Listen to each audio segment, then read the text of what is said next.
Hello friends, आज अपन एक और थ्योरम करेंगे वेक्टर स्पेस की बेटा। और ये बेहद मोस्ट थ्योरम है, ध्यान रखना। अगर लास्ट ईयर नहीं आती है तो पूरी संभावना है इसके आने की, ठीक है। तो थ्योरम क्या है जिसको अपन ने कल डिस्कस किया था कि सिद्ध कीजिए कि किसी सदिश समष्टि V की दो उप समष्टियाँ W1 तथा W2 का संग यानी यूनियन एक उप समष्टि होता है यदि और केवल यदि W1 W2 में कंटेंड हो या W2 W1 में कंटेंड हो, ठीक है। तो अपन इसको आवश्यक और पर्याप्त प्रतिबंध से करते हैं। तो प्रतिबंध की आवश्यकता लिखो आप पहले। प्रतिबंध की आवश्यकता अपन एक चीज़ लेंगे कि W1 W2 में कंटेंड है, W2 W1 में कंटेंड है, तो W1 यूनियन W2 क्या होता है? उप समष्टि होता है। और फिर अपन कहेंगे कि अगर W1 यूनियन W2 उप समष्टि है तो या तो W1 W2 में कंटेंड होगा या W2 W1 में कंटेंड होगा, ठीक है। तो इसके लिए लिखो सबसे पहले, माना कि सदिश समष्टि V की W1 तथा W2, ये कैपिटल में बनाने बेटा, ऐसी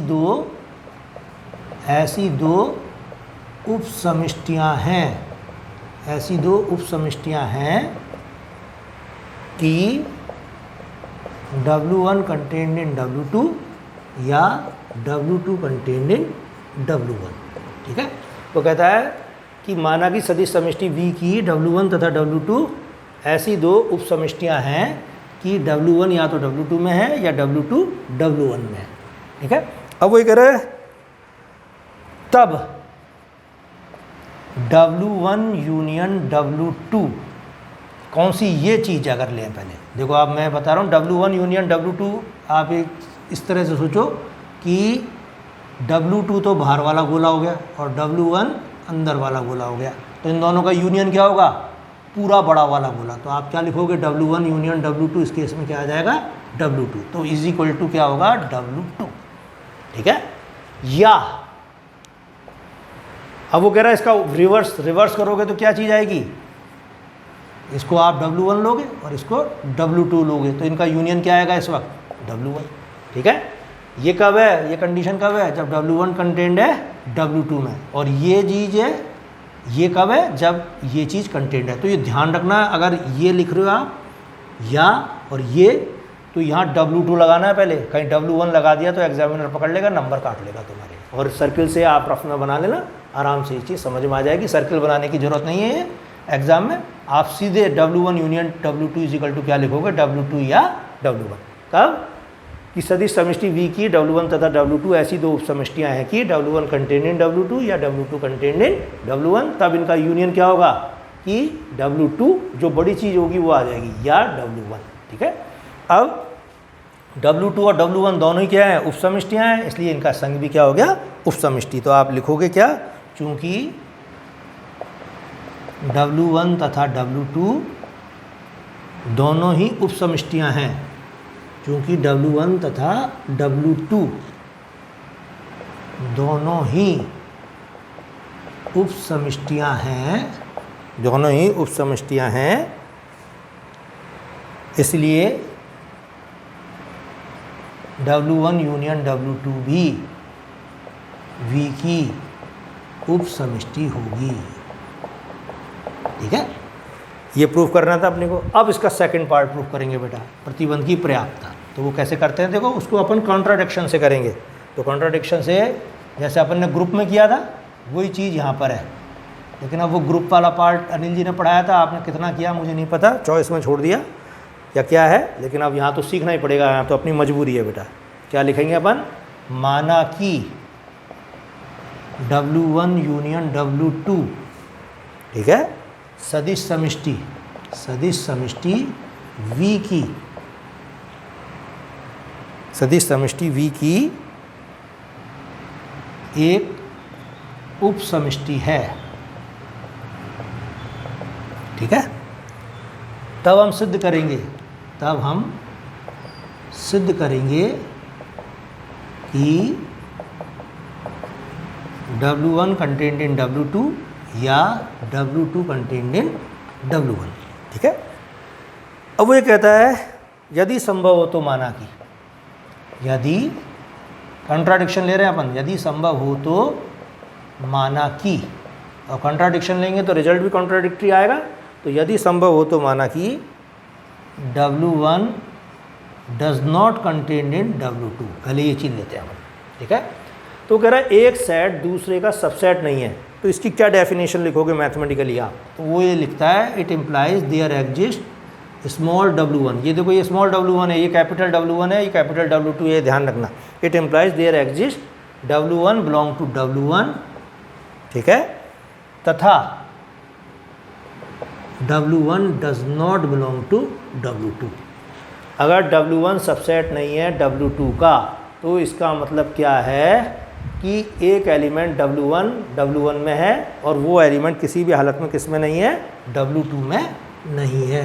ये सबसेट नहीं होने की कंडीशन है। अगर होता तो क्या होता कि W1 में है तो W1 W2 में भी होगा हालत में, लेकिन नहीं है, तो इसका मतलब W1 में तो है लेकिन किस में नहीं है, W2 में नहीं है, ठीक है। इसी प्रकार W2 does not contained in W1, तो इसकी भी एक डेफिनेशन लिख दो, और वो क्या है, देयर एग्जिस्ट, अभी दूसरा एलिमेंट ले लो W2 बिलोंग टू W2 तथा या एवं कुछ भी लगा लो जो बुक वाले ने लगा रखा है, W2 does not belong to W1। अगर W2 W1 में नहीं है तो W2 W2 में है लेकिन किस में नहीं है, ये W1 में नहीं है। इसको नंबर 2 दे देना, तो यही मेन है बस नंबर ही अब इसमें, ठीक है। और यही चीज़ इसकी मेन है जो मैंने लिखी है कंडीशंस। इसको थोड़ा सा आप प्रैक्टिस कर लेना कंडीशन लिखने की, क्योंकि बच्चे इसको थोड़ा कंफ्यूज कर जाते हैं। ये इस लाइन लिखने में दिक्कत आती है जनरल बच्चों को, होशियारों को तो नहीं आएगी। अब वो कहता है क्यों, वो कहाँ तक पहुँच गए अपन, परंतु W1 किस में है, W1 में है, इसका मतलब W1 यूनियन W2 में तो होगा ही होगा। अगर W1 और W2 का यूनियन ले रहे हैं तो अगर W1 में है तो इनके यूनियन में तो होगा ही। इसी प्रकार से W2 भी किस में है, W2 में है, इसका मतलब W2 भी किस में होगा, W1 यूनियन W2 में होगा। ये एक जनरल बात है जो मैंने आपसे करी है, ठीक है। अब वो ये कहता है W1 यूनियन W2 क्या है, उपसमष्टि है। W1 यूनियन W2 उपसमष्टि है, ठीक है। इसलिए W1 belong to W1 union W2 तथा W2 belong to W1 union W2। It implies W1 plus W2 belong to W1 union W2, क्योंकि सदिश योग क्या होता है, W1 यूनियन W2 में समवर्त होता है। तो आप लिख दोगे ये चीज़ कि अगर W1 इसमें है तथा W2 इसमें है तो इनका योग भी किस में होगा, W1 यूनियन W2 में होगा। और बिल्कुल बुक से आपको उतारनी है, बुक में सारी चीज़ बिल्कुल क्लियर दी है बेटा, ये ध्यान रखना, ठीक है। और यहाँ सिर्फ समझ लो आप चीज़ों को, ये ध्यान रखो। अब W1 plus W2 W1 union W2 में है, इसका मीनिंग क्या लिख सकते हैं अपन, it implies W1 plus W2 W1 में है या W1 प्लस W2 W2 में है। भाई अगर कोई एलिमेंट उनके यूनियन में होता है तो या तो इसमें या इसमें या दोनों में ही है, दोनों भी लिख सकते हैं अपन, ठीक है। अब वो ये कहता है कि W1 प्लस W2 W1 में है या W प्लस W2 W2 में है, तो इसको लिखो आप। इसके बाद अब यदि यहाँ से भी आपको थ्योरम पे ध्यान देना पड़ता है कि W1 plus W2 belong to W1, ठीक है, साथ ही W1 V की उपसमष्टि है। तो अगर W1 में W1 है तो माइनस W1 भी किस में होगा, W1 में होगा। तो इस चीज़ को लिखेगा यहाँ कि W1 belong to W1, it implies minus W1 also belong to W1, ठीक है। क्योंकि योज्य प्रतिलोम किस में होता है, W1 में होता है। और माइनस W1 अगर W1 में है, साथ ही W1 प्लस W2 W1 में है, तो इन दोनों का योग भी किस में होगा, W2 में, W1 में। तो उसको लिखो आप, it implies minus W1 plus W2, ये किस में होना चाहिए, W1। देखो W1 में है तो इसका माइनस भी इसमें होगा, ये ऑलरेडी इसमें लिया ही है अपन ने, तो इनका योग, इसका और इसका योग किस में होगा, W1 में। और इसका मतलब क्या है, इट इम्प्लाइज, अपन क्या लिख सकते हैं इसको, थोड़ा सा इसको जल्दबाजी नहीं करनी, माइनस W1 साचार्यता का नियम लगा दो इसमें।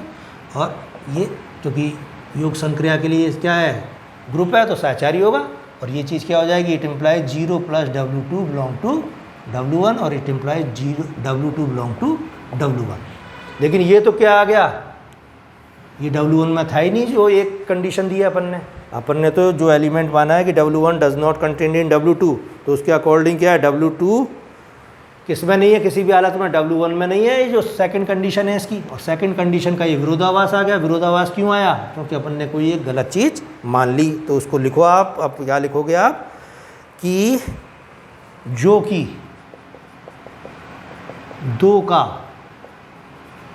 विरोधाभास है, जो कि 2 का विरोधाभास है, जो कि 2 का विरोधाभास है।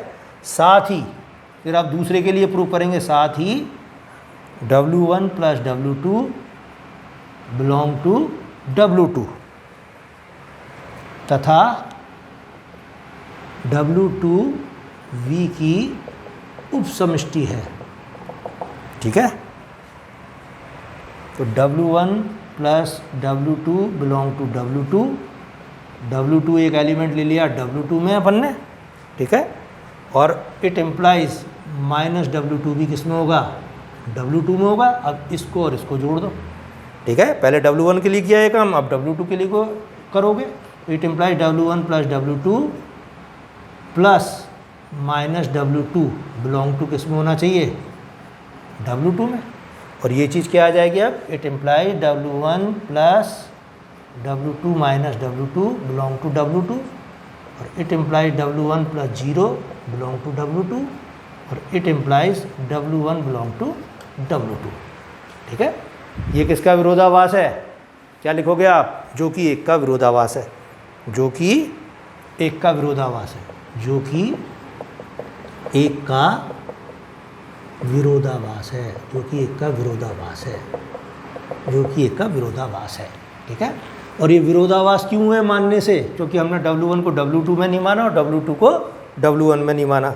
उपरोक्त दोनों विरोधाभास से सिद्ध होता है, उपरोक्त दोनों विरोधाभास से सिद्ध होता है कि W1 W2 में है या W2 W1 में है। तो विरोधाभास क्यों है भाई, क्योंकि हमने W1 को W2 में नहीं माना और W2 को W1 में नहीं माना। तो ये थ्योरम है बेटा, इंपॉर्टेंट थ्योरम, सिर्फ प्रैक्टिस से आएगी। कम से कम 5-5, 6-6 बार बिना देखे लिखने की प्रैक्टिस करना है, ध्यान रखना, नहीं तो फंस जाओगे एग्ज़ाम में।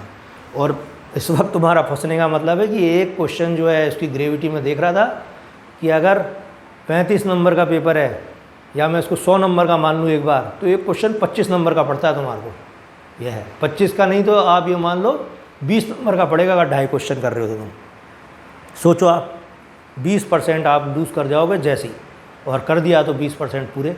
तो एमएससी की परसेंटेज जो है इस बार बहुत ऊपर नीचे होनी है एडमिशन के लिए, अगर कहीं आप एडमिशन लेना चाहते हो तो।